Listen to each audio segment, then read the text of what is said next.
Hi guys, welcome back to We Are Tottenham TV. Tottenham have just beaten Nottingham Forest, a spirited Nottingham Forest, 3-1 at the Tottenham Hotspur Stadium. In the end, it was a game of, I'd say, 1 3/4 halves. We started the game well, first 15 minutes, got the lead through an own goal, well set up by Timo Werner, and then just kind of, I don't know, relaxed back on our laurels a little bit, let Forest back in, gave them confidence, gave them momentum, they got an equaliser, and by the end of the first half, you'd say Forest maybe deserved to be in the lead. However, Big Ange did what Big Ange does, made early changes at half-time, brought on Pierre-Emile Højbjerg and Rodrigo Bentancur, and Forest didn't really get a kick after that. I'm here with Amir. We watched it together. Amir, what is your kind of overall first thought on that result? I'm really happy. I'm really happy with the way the second half went. The changes that Ange made were, like you said, perfect. They were, midfield, we weren't exactly controlling the game. Bissouma and Sarr didn't look, that solid in there. As soon as Højbjerg and Bentancur came into that middle, we started to really function and we started to run things in that midfield. It had to come from a Mickey van der Ven thunderbolt, but the second we got in our noses in front, it only looked like Tottenham were going to win that game. So thanks to Mickey's thunderbolt, we went 2-1 up, and then Porro did the rest, got the third for us. I'm delighted with the win, and I just think that this is a huge building block. We were speaking before the game about this being a potential banana skin, and it really was one for me. And at some point, after that first half, I thought, here we go again. Yeah. So this for me is huge that we've won this. Big 3 points. Big building block going into that fourth place runoff for the Champions League. And yeah, I'm really happy with that one. Yeah, and of course that does take us into 4th place now with a game in hand over Aston Villa, and we've got a good goal difference there as well compared to them. So we go to Newcastle next away. They've got a lot of injuries at the moment, but they do look good with the likes of Harvey Barnes and Isak up front. But they've got a lot of defensive injuries. We'll definitely make chances. Anyway, we'll get on to that. Let's go back to the start of this game, I think. Timo Werner was responsible for us breaking the deadlock today, as he does time and time again today. I'd say on at least 3 or 4 occasions, he got to the byline and got good crosses in. There were, I should say, devil's advocate, there were times he got to the byline and didn't play a good cross in, but that's what you'd expect from any wing player. And it was totally his work that got that own goal. He's an assist without an assist. Yeah. He did all the work for it, and he did it again and again, Timo. He comes in for a lot of stick for his, missed opportunities and stuff like that, and I can understand why people get frustrated. I get frustrated when someone misses an easy opportunity. But having said all that, he really does put on a great shift on the left there. He creates havoc, he takes his man on, and when he does put in a fantastic ball like that, all you have to do is get on the end of it and you're going to get a goal. So for me, Werner, really good display today. Yeah, and even in the first half, there was another almost identical moment where Werner did it, got it across, and Brennan Johnson made that trademark Brennan Johnson. No, I'm talking about the one he did. Trademark Brennan Johnson run, got a good finish on it, and the keeper's just kind of spread himself, and it's hit him. Very lucky. And then, as you mentioned, I think in the second half, a similar one, and Johnson that time didn't gamble and was livid with him. Yeah. So that was the 16th minute where we went 1-0 up. 27th minute, we just gave Anthony Elanga the freedom of Tottenham down the right-hand side, and he was easily able to pick out Chris Wood in the middle, who slotted it home. Easy goal. For us, we mentioned it at the time, but for me, I would say that goal is why Pierre-Emile Højbjerg came on at half-time, because I think Ange has realised that in games like that, we need a more measure of control. And I know he doesn't believe that Højbjerg offers as much going forward, but we need a number 6 who is going to cover us when we let teams in behind our fullbacks, and that's what happened for that equaliser. I think that role is actually the key to sorting out this system. If you have a number 6 in there who that's his specific role, that's what he does. He breaks up the play. He helps out the defence. That's all he does. I think if we have someone like that, we maybe concede 15 less goals a season. And that's, for me, is where we need to be looking in the summer. Pierre Højbjerg came on at half-time. I would say there's been some talk this season of Højbjerg playing much better when he comes on rather than when he starts. Maybe it can be easier for him when he's not feeling the pressure of having to, you know, be the quarterback in that 6 role as well. But that's just a thought. Let us know in the comments what you think about that. Then it was the 52nd minute after we made the halftime changes of Højbjerg and Bentancur, where Mickey van der Ven got the ball given to him by Heung-min Son on the edge of the box, takes a touch onto his left foot and then just laces it, absolutely rifles it into the top bins. And how excited was he to get that goal, Amir?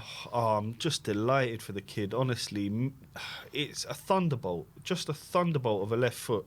Gone straight into the top corner. You can see what it means to him to get us in the lead. He's fully COYS. I don't think everyone quite realises it, but we've got one of the best young centre-backs in the world on our hands here in young Mickey van der Ven. Absolutely stunning. All these arguments, if you remember before, you know, about Tosin or this one or Skriniar or that one. Yeah.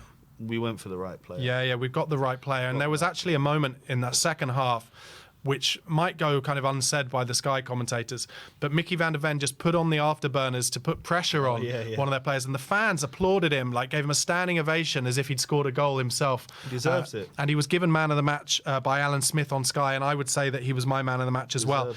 We actually scored 2 goals in 5 minutes at the beginning of that second half. In the 57th minute, Pedro Porro with a beautiful finish at the back stick from a Maddison cross. James Maddison did well to get to the byline on the left, takes a left-footed cross, and Bentancur makes a good run front stick, flicks it on. We don't know whether for sure he was meaning to flick it on, but it comes to Porro. It's bounced once, but it's quite high up, and he's got under it and roof of the net. And we've been calling for Pedro Porro to have more shots, and he did today, and he got his goal. Yeah, he got his goal, and in general, we took a lot more shots. You saw Bissouma in the first half taking shots. And, you know, for me, that's something I want to see every game. I think we have the ability to beat players and keepers from far away. You know, you even saw Højbjerg in that second half. He took a fantastic shot from outside the box, made the keeper make a save. So it's great to see Porro's first Premier League goal as well. Of the season, yeah. Yeah, really, really fantastic for him. Delighted. And overall, I'm just happy for the team because it really was a team performance today. Everyone played their part. The midfielders that came on off the subs bench really had an influence. Our defenders, I thought, apart from Van der Ven, who was obviously phenomenal, man of the match, Romero was incredible today. Yeah. Fantastic. Gave you, you know, a lot of ease there at the back. And even Captain Sonny, you know, although it wasn't a standout performance, classic, his goals that he running past players and banging them in, I think he really worked hard for the team, never stopped running. And we all fought for each other. And I think that's what I'm taking from this performance. It was a real fight to the death. And I'm just delighted that we can go up to Newcastle with good vibes and just go out, see how we do. You know, it's going to be a tough trip up there. But I hope we can come back with something. Yeah, I agree. I'm going to come on to Newcastle. I want to just talk about Rodrigo Bentancur. He came on at half-time. I was surprised before the game and said on this stream I was surprised that he didn't start because I was very impressed with how he played against West Ham. I wonder if there was a little injury niggle, but because as soon as he came on, and Højbjerg as well, but Bentancur just offers us some control in midfield that I just don't feel like Sarr is able to do, particularly in these games against low blocks. Where I do think Sarr is excellent, actually, is in games where the other teams are coming at us and he's able to run into big open spaces and use his engine to get back and forth. But tell me what your thoughts were on Bentancur's second half performance. I thought he was fantastic. I thought he came on, got on the ball, managed to spread it well, in the tackle, winning the ball, winning his duels. I think he's such a silky player on the ball. He's just fantastic. And whenever he's out, you know, he's injured, you really miss him there in the middle. So for me, like I said, I want to see a midfield of Sarr, Bentancur and Maddison, just to see what it looks like. Just to see what it looks like. And I wouldn't even say no to switching up, you know, a Sarr with even Højbjerg, putting him as a 6, seeing that. I completely agree, and I said it in the stream. It would surprise me massively if Højbjerg didn't start against Newcastle. He had a very important change on the game today, positive change on the game. It's worth talking about how important that 3 points was, considering Aston Villa drew against Brentford at home yesterday, a match they would have been expected to win, and Manchester United in the end only got a point against Liverpool at Old Trafford today in a game where they were leading with only kind of 10 minutes or so to go. Spurs now, I think, go 11 points, is it? 11 ahead of Manchester United in that kind of battle for 4th or 5th place. Obviously, Aston Villa are still there or thereabouts, and Spurs do have a difficult run of games, but I've been saying it for a while, and you can absolutely call me on this if it's proven to be completely wrong, but I think Spurs are better against the teams who come at us. And now we're going to have a run of games. Newcastle away. Newcastle's fans will insist that they get on the front foot against us. And yes, I'm worried about Isak. I'm worried about Anthony Gordon. I think Harvey Barnes is a great player. But do I think we'll make chances in behind them? Loads. Absolutely. Loads of chances. Absolutely. So I think that'll be a high-scoring affair. And then we're talking about Arsenal at home. And for me, I said it to Amir before the start of this game, it's looking more and more to me like we've got to take the responsibility on ourselves to stop Arsenal from winning the league. And that might involve making it the most horrible atmosphere ever in a North London derby at the Tottenham Hotspur Stadium. Let's do it. Let's get them all sent off. Let's just do whatever it takes. Let's not do what we did against Chelsea, where we got overly pumped and got men sent off. Let's not lose our heads, but in that game. Anyway, that's 2 away. I think the next game, I wanted to, just before we go, talk about, this was the last game today against Forest in what we always discuss as those kind of winnable period of games. And the only games we slipped up in were kind of West Ham away, where I wouldn't have ever thought that we'd get 3 points, to be honest. I would have had that down as a draw, and we got a draw.